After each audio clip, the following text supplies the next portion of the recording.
இனி வருகின்ற நாட்கள் உங்களுக்கு நல்லதே நடக்கட்டும். அனைவருக்கும் வணக்கம். நம்ம இன்னைக்கு பார்க்குற ராசி ரிஷபராசி. ராசி சக்கரத்தில் 2வது இடத்துல வரக்கூடிய ராசி ரிஷபராசி. 2வது இடம் அப்படிங்கிறது அன்புக்குரிய ஒரு இடம் அப்படின்னு சொல்லலாம். அன்பாக எல்லாருக்கிட்டையும் நடக்கக்கூடியவங்க இந்த ரிஷபராசி அன்பர்கள் அப்படின்னே சொல்லலாம். இவங்களுடைய ராசி சின்னம்னு பார்த்திங்கன்னா காளை தான் உங்களுடைய ராசி சின்னம். அதோட கூட இது பூமி விளையறக்கூடிய ஒரு நில ராசி என்பதனால காளமாடு என்னதான் இழுத்துட்டு அந்த பாரத்தை சுமந்துக்கிட்டு போனாலும் கூட கடைசியில் பார்த்தீங்கன்னா அதற்கு காளமாட்டுக்கு எந்த ஒரு பாராட்டோ பதவியோ இதெல்லாம் எதுவுமே கிடைக்காது. அந்த மாதிரி தான் இந்த ரிஷபராசி என்பர்கள் என்னதான் பொறுப்பானவங்களாகவும் ரொம்ப நம்பிக்கையானவங்களாகவும் ரொம்ப நிதானமானவங்களாகவும் திறமசாலிகளாகவும் இருந்தாலும் கூட ஒரு சில இடத்துல இவங்களுக்கு போதுமான அந்த அங்கீகாரம் பாராட்டு இதெல்லாம் கிடைக்காது அப்படின்னே சொல்லலாம். எந்த செயல்லையுமே முன்னுக்கு வரணும் அப்படின்னு நினைப்பாங்க. ஆனால் அவங்களால முன்னுக்கு வர முடியாது. முன்னாடி அவங்களுடைய பேர் எல்லா இடத்துலையும் வெளிப்படாது. மறைமுகமாக தான் இவங்களுடைய பேர் நல்ல ஒரு பாராட்டு இது எல்லாமே கொஞ்சம் மறைமுகமாக தான் இருக்கும். டக்குன்னு உங்களுடைய பேர் எல்லா இடத்துலையும் ஒரு அங்கீகாரம் ஒரு பாராட்டு உள்ள ஒரு நபராக இந்த ரிஷபராசி என்பர்களால் வர முடியாது அப்படின்னே சொல்லலாம். இந்த ராசிக்கு 12வது இடம் அப்படின்னு பார்த்தீங்கன்னா மேசம் அப்படிங்கிறதுனால பெரும்பாலும் இந்த ரிஷபராசி என்பர்கள் தாயாரோடு நல்ல ஒரு அட்டாச்சாக இருக்கக்கூடியவங்களா தாய் மீது அதிக பாசம் வைத்திருக்கக்கூடியவங்களா இருப்பாங்க அப்படின்னே சொல்லலாம்.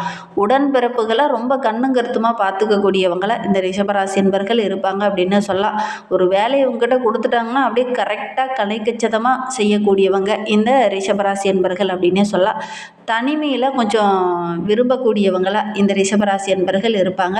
காலமாடு பார்த்திங்கன்னா எந்நேரம் கொஞ்சம் அசை போட்டுக்கிட்டே இருக்கும். அது மாதிரி இந்த ரிஷபராசி என்பர்களும் பார்த்திங்கன்னா கொஞ்சம் உணவு சாப்பாடு விஷயத்தில் கொஞ்சம் எந்நேரம் சாப்பிட்லாம் பிடிச்ச உணவை டக்குன்னு சாப்பிட்லாம் அப்படிங்கிற மாதிரி கொஞ்சம் ஆசைப்படக்கூடியவங்களா இந்த ரிஷபராசி என்பர்கள் இருப்பாங்க அப்படின்னே சொல்லலாம். மிதுன ராசி காலபுருஷர்களுக்கு 3வது இடம் என்பதனால இந்த ரிஷபராசி என்பர்களுக்கு கதை கட்டுரை இதெல்லாம் எழுதுறது ரொம்ப பிடிக்கும். ராகு நட்சத்திரமாக இருப்பதனால சினிமா துறையில் நல்ல ஒரு சிறந்து விளங்கக்கூடியவங்கள இந்த ரிஷபராசி என்பர்கள் இருப்பாங்க அப்படின்னே சொல்லலாம். இவங்களை பற்றி நம்ம அடுத்தடுத்த வீடியோக்கெல்லாம் தொடர்ந்து பார்க்கலாம். வருகின்ற நாட்கள் இந்த ரிஷபராசி என்பர்களுக்கு எப்படி அமைந்திருக்கு, எந்தெந்த விஷயம்லாம் உங்களுக்கு சாதகமாக இருக்க போகுது, எந்தெந்த விஷயம்லாம் உங்களுக்கு பாதகமாக இருக்க போகுது, என்ன செஞ்சால் உங்களுடைய வாழ்க்கை ரொம்ப சிறப்பாக இருக்கும் அப்படிங்கிறத தொடர்ந்து இந்த வீடியோவில் பார்க்கலாம். நீங்கள் அதுக்கு முன்னாடி என்ன பண்ணுறீங்க அப்படின்னா அந்த டைட்டிலில் கொடுத்துருக்கிற மாதிரி விதியை மதியால் வெல்ல முடியும் அப்படின்னு சொன்ன பார்த்தீங்களா, அந்த 21 தீபங்களை முருகப்பெருமானுக்கு ஏற்றி வழிபடுங்க. அதுவும் செவ்வாய் வெள்ளிக்கிழமையில் வெற்றிலை போட்டு தீபம் ஏற்றி வழிபடுங்க. கண்டிப்பாக நல்ல பலனை நீங்கள் எதிர்பார்க்கலாம். அடுத்த 7 நாட்களில் நீங்கள் நினைச்ச காரியம் வெற்றியாக அமையும். நம்பிக்கையோடு இதை ஒன்றையும் செஞ்சு பாருங்கள் இந்த ரிஷபராசி என்பர்கள் அப்படின்னே சொல்லலாம். இந்த ரிஷபராசி என்பர்களுக்கு வருகின்ற நாட்களுடைய கிரக அமைப்புகள் எப்படி இருக்குது அப்படிங்கிறத பார்க்கலாம். அதற்கு முன்னாடி நீங்கள் இப்போ தான் ஃபஸ்ட் டைமாக நம்ம சேனலை பார்க்குறதா இருந்தால் நம்ம சேனலை சப்ஸ்கிரைப் பண்ணிக்கோங்க. உங்களுக்கு ஜோதிட ரீதியாக ஏதாவது சந்தேகம் இருக்குது அப்படின்னா டிஸ்கிரிப்ஷனில் ஜோதிடரோட வாட்ஸ்அப் நம்பர் கொடுக்கப்பட்டிருக்கு. அந்த நம்பருக்கு கால் பண்ணி முன்பதிவு செய்துக்கோங்க. உங்களுடைய சந்தேகங்களுக்கு நல்ல ஒரு தீர்வு கிடைக்கும். நீங்கள் ரிஷபராசி அன்பராக இருந்தால் மறக்காமல் நம்மளுடைய சேனலுக்கு ஒரு லைக் கொடுத்துக்கோங்க. உங்களுடைய உறவுகள் வகையில் யாராவது ரிஷபராசி அன்பர்கள் இருக்காங்க அப்படின்னா மறக்காமல் இந்த வீடியோவை அவங்களுக்கும் ஷேர் பண்ணிவிடுங்க. ரிஷபராசியில் நீங்கள் எந்த நட்சத்திரத்தில் பிறந்தீங்க அப்படிங்கிறத மறக்காமல் எங்களுடைய கமெண்ட் பாக்ஸில் தெரிவிங்க. வருகின்ற நாட்கள் ரொம்ப சிறப்பான நாட்களில் இந்த ரிஷபராசி என்பர்களுக்கு அமைந்திருக்கு அப்படின்னு சொல்லலாம். ஏன்னா தொழில் ஸ்தானத்தில் சஞ்சரிக்கக்கூடிய சனி பகவான் வக்கரகம் நீங்கி தொழிலில் இருந்த தடைகள் எல்லாமே விலகி நல்ல ஒரு முன்னேற்றத்தை குறிக்கக்கூடிய ஒரு அற்புதமான வாரமாக வருகின்ற வாரம் இந்த ரிஷபராசி என்பர்களுக்கு அமைந்திருக்கு அப்படின்னே சொல்லலாம். ஊழியர்களுடைய நம்பிக்கையை இந்த காலகட்டத்தில் சம்பாதிப்பீங்க. சக ஊழியர்களும் உங்களுக்கு ஒத்துழைப்பாக இருப்பாங்க. நல்ல ஒரு முன்னேற்றத்தை வருகின்ற நாட்களில் எதிர்பார்க்கலாம் அப்படின்னே சொல்லலாம். கடுமையாக உழைச்சோம்னா நல்லா நம்ம முன்னுக்கு வரலாம் அப்படிங்கிற ஒரு தன்னம்பிக்கை தைரியம் இது எல்லாமே இந்த ரிஷபராசி என்பர்களுக்கு வருகின்ற நாட்களில் வரும். கடின உழைப்புக்கு நல்ல ஒரு சாதகமான பலன் நல்ல ஒரு அங்கீகாரம் வருகின்ற நாட்களில் உங்களுக்கு கிடைக்கும் அப்படின்னே சொல்லலாம். தொழில்காரகன் வக்கரக நிவர்த்தி ஆகி இருக்கிறார். அதனால் தொழிலில் நீங்கள் இறங்குனீங்க அப்படின்னா நல்ல ஒரு வளர்ச்சியை எதிர்பார்க்கலாம் அப்படின்னே சொல்லலாம். 3ஆம் இடத்துல இருந்தாலும் குரு வக்கரகம் பெற்று இருக்கிறதுனால எதிர்பாராதபடி நல்ல நல்ல காரியங்கள் இந்த காலகட்டத்தில் நடக்கும். நீங்கள் நீண்ட காலமாக நிலுவையில் இருந்த பணம்லாம் கூட இந்த காலகட்டத்தில் வசூலாகும். வேலைக்காக முயற்சி பண்ணிக்கிட்டு இருந்த ரிஷபராசி என்பவர்களுக்கு நல்ல ஒரு வேலை கிடைக்கக்கூடிய யோகம் இருக்குது. நல்ல ஒரு வெற்றிகரமான வாரமாக, நல்ல ஒரு மகிழ்ச்சி நிறைந்த வாரமாக வருகின்ற வாரம் இந்த ரிஷபராசி என்பவர்களுக்கு அமைந்திருக்கு அப்படின்னே சொல்லலாம். உங்களுடைய திட்டங்கள், உங்களுடைய செயல்பாடுகள், உங்களுடைய சுறுசுறுப்பு நல்ல மாற்றத்தை இந்த காலகட்டத்தில் ஏற்படுத்தும் அப்படின்னே சொல்லலாம். நிதி நிலைமையில் இருந்த பிரச்சனைகள் வருகின்ற நாட்களில் கொஞ்சம் கொஞ்சமாக குறையும். ஏன்னா தன பஞ்சமாதிபதி புதன் 7ஆம் இடத்துல அமர்ந்து புத ஆதித்ய யோகத்தை ஏற்படுத்துகிறார். அதனால் ராசியை பார்க்கறதுனால ராசியில் புதன் பலமாக அமர்ந்திருக்கிறார். அதனால் எவ்வளோ பிரச்சனை வந்தாலும் அந்த பிரச்சனையை தைரியமாக தன்னம்பிக்கையோடு எதிர்கொண்டு வெற்றி பெறக்கூடிய அமைப்பு இருக்குது அப்படின்னே சொல்லலாம். பூமி நிலம் வாங்கக்கூடிய அமைப்பு இருக்குது. அதன் மூலிமா நல்ல லாபம் கிடைக்கக்கூடிய யோகம் இருக்குது. குறிப்பாக ரிஷபராசி என்பவர்கள் யாராவது ரியல் எஸ்டேட் பிஸ்னஸ் பண்ணிகிட்டு இருக்கீங்க அப்படின்னா நல்ல லாபம் கிடைக்கும். வெளியூர் பயணங்கள் எல்லாமே நல்ல ஆதாயத்தை பெற்றுத்தரும் அப்படின்னு சொல்லலாம். எந்த விஷயத்தில் இந்த ரிஷபராசி என்பவர்கள் கவனமாக இருக்கணும் அப்படின்னு பார்த்தீங்கன்னா, ராசிக்கு 3ஆம் இடத்துல குரு அமர்ந்திருப்பது சின்ன சின்ன இடமாற்றங்கள், வேலையில் சின்ன மாற்றம், தொழிலில் சின்ன சின்ன மாற்றங்கள் இந்த காலகட்டத்தில் வரும். விரும்பாத சில பயணங்கள்லாம் இந்த காலகட்டத்தில் செய்ய வேண்டிய ஒரு சூழ்நிலை ஏற்படும். உங்களுக்கே பிடிக்கவே பிடிக்காது, ஆனால் அந்த வேலையை செய்ய வேண்டிய ஒரு சூழ்நிலை இந்த காலகட்டத்தில் கட்டாயம் இந்த ரிஷபராசி என்பவர்களுக்கு ஏற்படும் அப்படின்னே சொல்லலாம். 4ஆம் இடத்துல கேது அமர்ந்திருக்கிறதுனால குடும்பத்துக்குள்ளே கொஞ்சம் நிம்மதி குறைந்த மாதிரி ஒரு சூழ்நிலை இந்த காலகட்டத்தில் ஏற்படும். கணவன் மனைவிக்கிடையே அப்பப்போ சின்ன சின்ன கருத்து வேறுபாடுகள் வரலாம். மனைவிக்கு ஆரோக்கிய பிரச்சனை வரலாம். குழந்தைகள் மூலிமா சின்ன சின்ன செலவுகள் வரலாம். கொஞ்சம் கவனமாக இருங்க. வண்டி வாகனத்தில் செல்லும்போது இந்த ரிஷபராசி என்பவர்கள் ரொம்ப கவனமாக இருக்கணும்.